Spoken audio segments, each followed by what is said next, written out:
Hey guys, it's been a long time since I've been able to make a video, and I'm quite excited about that. Let me just adjust my mic. Alright, so today we're going to be doing a Clan War Hero video. It's been a long time. Okay, so we're going to look at the war log, and first we're going to be... Oh my goodness, are you serious? Okay, this is actually the war that I wanted to show you guys, because it had a couple of awesome attacks, but we're just going to look at the last war with Royal Nation. Yeah, I know our war record doesn't look so good. You know, a lot of these wars we're losing by, what is that, like 2 stars, 1 star here, 1 star here, 2 stars. It's just frustrating because most of the wars that we lose by a few stars, a couple of stars, you know. And whenever we beat our opponents, it's normally by more than that, you know. Like you can see our win ratio is generally better than our loss ratio. But anyway, we're going to look at this war here. Let's view the map. Okay, next video I'm going to be showing you guys a new Town Hall 10 base that I made, but this video is mainly just for, you know, showing you guys the cool attacks and all. So let's take a look at this Babam, his attack. I'm not sure where Babam is from actually. He's I don't think he's a native English speaker. His English is good, but I don't think he's actually from an English-speaking country. Okay, so he triggers the clan castle with a, what is that, like 1 or 2 giants? I wasn't watching. Sends in his wall breakers. One of them, I think, goes off. Was that 2? Alright, now he's going to be luring all the units to the left side with an archer. That's a very good, you know, combination of units to have in your clan castle. A witch, a few wizards, and a couple of archers. I prefer to have 2 witches and only like 1 or 2 wizards, but it's a matter of preference. Depends on how your opponent attacks. Alright, so he's drawing out all the units right in the corner like a boss. Let's see how he's going to deal with it. He might use yeah, he's running out of archers, so I think he's probably going to put down a golem. Exactly, that's exactly what he does. This method of dealing with the clan castle is very effective. The only downside to it is that your golem loses quite a bit of health, your first golem. So I prefer to use witches, as you'll see in some of my attacks, as you might have already seen. Anyway, that's a very good spread with the golems. It puts down 3 golems, wizards right away, witches. This is quite key. You know, I see a lot of people do these attacks and they wait way too long after they put down their golems. They put down their golems, they wait like 5-10 seconds, and then they put down their wizards. Well, that's all just wasted time, and your golems will take you damage. So, very good job by him. He's on a couple rages, free spell. His heroes are pretty high level, you know, that's 25 each. Going in there, clearing stuff out.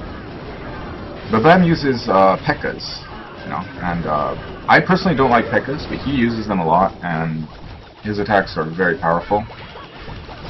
He always gets like 2 stars on the enemy Town Hall 10s, the top Town Hall 10s, like this one you see right here. So he's obviously proving a point that, you know, P.E.K.K.A.s can be very effective.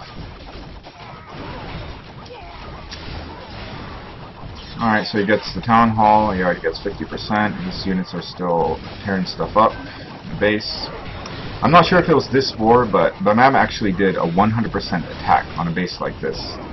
I don't think it was this war, I think it was the one before this, which is why I really wanted to show you guys that attack, because it was very, very good.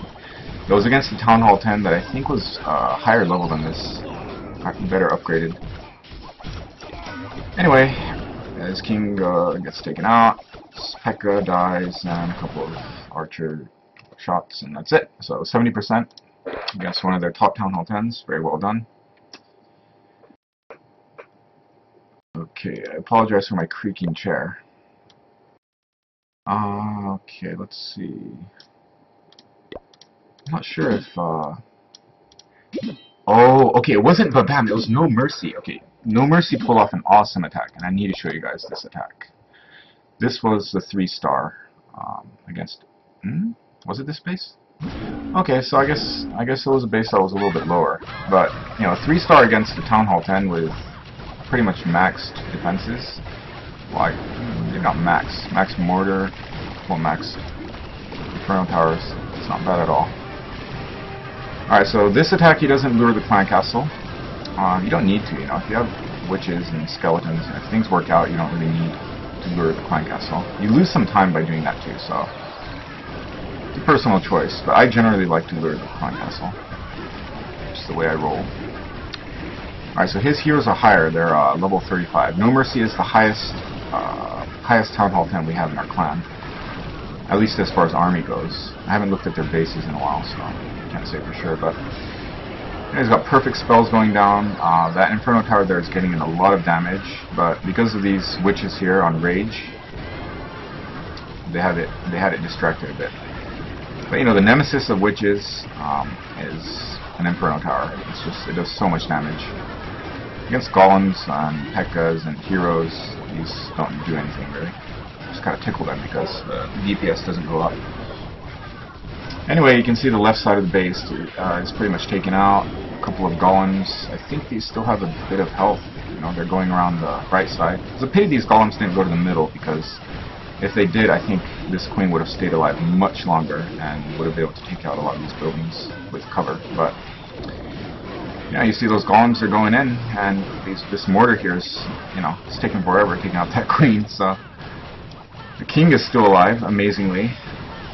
He's got like a couple of HP left right there, but he's dishing out the damage. His barbarians are going ahead and clearing stuff out. And I think the queen's going to get taken out here. Yeah. Okay, so the queen gets taken out. The archer tower is now focusing the golems, which is very fortunate because the king gets to, you know, speed up some destruction on the northern side. See, these wizards are just tearing through that level 8 wall. Alright, so now the golems are really close to the towers. They're taking a lot of damage. Now it's pretty obvious at this point that it's going to be a 3-star. So, you know, that was a great attack. It's been a long time since I've seen a 3-star attack against the Town Hall 10 in my clan. But No Mercy pulled it off, and alright, let's just fast forward the last few seconds. One little builder's hut goes down, and that's it. That's 100%. So those were a couple of very good attacks that I want to show you guys, and we're going to go on to, let's see, how long have I been shooting this video? I'm not sure. I'm just going to show you a couple of defenses, actually, on my base. Alright, so let's go to war events right here. Okay, this war I got very lucky and I didn't lose a single star. But I used a new base. It's kind of a donut base. I might have shown you in a previous video, but I'm still tweaking little details about it. Okay, so he starts off with the side with the clan castle. I don't know why he doesn't just lure my clan castle, because it's so easy to lure. It's one of the weaknesses of his base, but you know, he sends in his whole army right from the start. He loses a golem in the very beginning to one of these single target Inferno towers, so that was not so smart. He should have thought about that. He should have put his golems on this side or dealt with this in some way, maybe brought a free spell. He's got, you know, relatively high level heroes right here. But that Inferno tower did a lot of damage. I think it took out like 2 golems or something crazy. Anyway, so this base is designed so that the units will never want to go to the core. That's sort of the idea here. Now, right here you can see the king and a couple of wizards. You know, they're breaching the perimeter because of the queen right there. So maybe that's something I need to work out. Maybe I need to move the queen further out or something. I'm not sure. But yeah, things are quite spread out, and the way this base works is that they have to actually break through quite a few walls while they're going around, and it takes a long time to do that. So, you know, while they're doing that, they're going to pretty much hit all of the trap pockets of traps. There's one in each side. There's one right here too, another one right here, another one right here.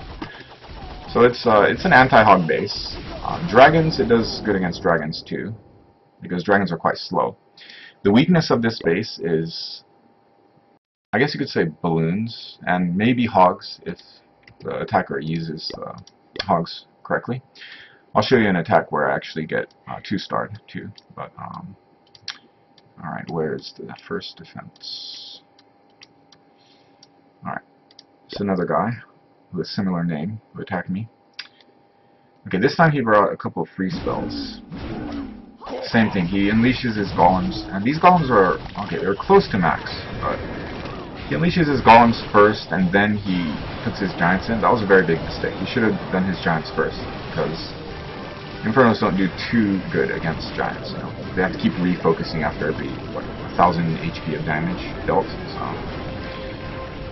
alright, so that Inferno tower is still alive, I think it's going to get taken out pretty soon. Puts down 2 freeze spells on 1 Inferno Tower, which isn't too efficient. Normally you want to have 1 freeze for both Inferno Towers, but yeah, it didn't go down quickly enough. Okay, so over here the giant, double giant bomb takes out several wizards and takes out King pretty much.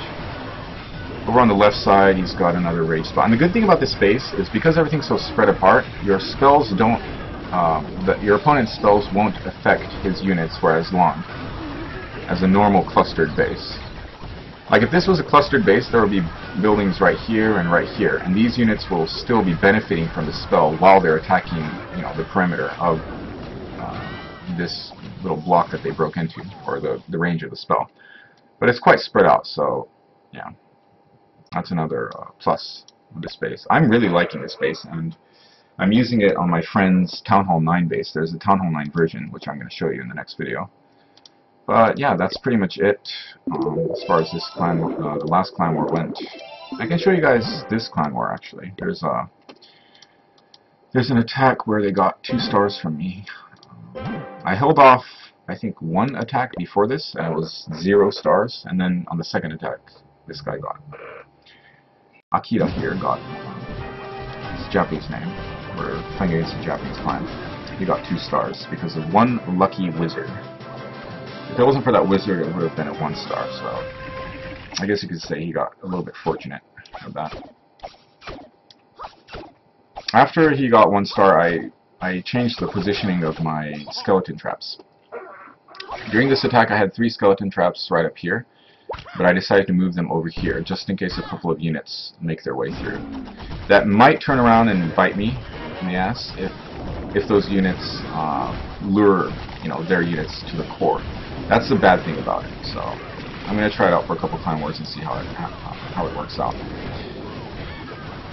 Alright, so you know, these balloons, they do a lot of splash damage. Balloons have been very popular in our clan for defense. Just having 1 or 2, because they have a decent amount of hit points. They'll creep up to your enemies, and even if they die, they actually do a lot of splash damage when they fall. So even if they don't get off a shot, there's a chance that they'll get a good amount of splash damage upon death. Alright, so this guy, you know, he's working his way through this donut pretty quickly, and it's that 1 wizard. That 1 wizard is barely out of range of this Inferno Tower here. I think he's like 1 or 2 blocks, hexes away. And he takes out the clan castle, and that's the only reason why he got the 2nd star. So a little bit sad. And you can see right here what I did with the core is that I made the 2nd layer of wall right next to the town hall. So it makes it harder for them to jump over both walls with 1 jump spell. So it forces them to use, you know, forces them to use 2 jump spells. Or I think they could actually get through with 1 jump spell if they place it perfectly. But they might not place it perfectly, or they might make a mistake with the placement. So, you know, if that happens, then it's pretty good that these 2 walls are further apart. As far as the AI goes, I don't think it makes a difference where the walls are. It'll calculate it the same, whether the wall's here or here. Yeah, he takes out the town hall and he gets over 50%. Most attacks on this base, they get like, you know, 70 or 80% from the opponent's town hall 10s, but then they aren't able to get out to take out the town hall. Anyway, the queen goes down, and that's it for this defense. Okay, guys, that was 5 replays, so I'm gonna call it quits for this video before I bore you guys out. And I'll see you in the next video, where I'm going to be talking a little more about some of the new Town Hall 10 bases that I've made. So thanks for watching, and I'll see you next time.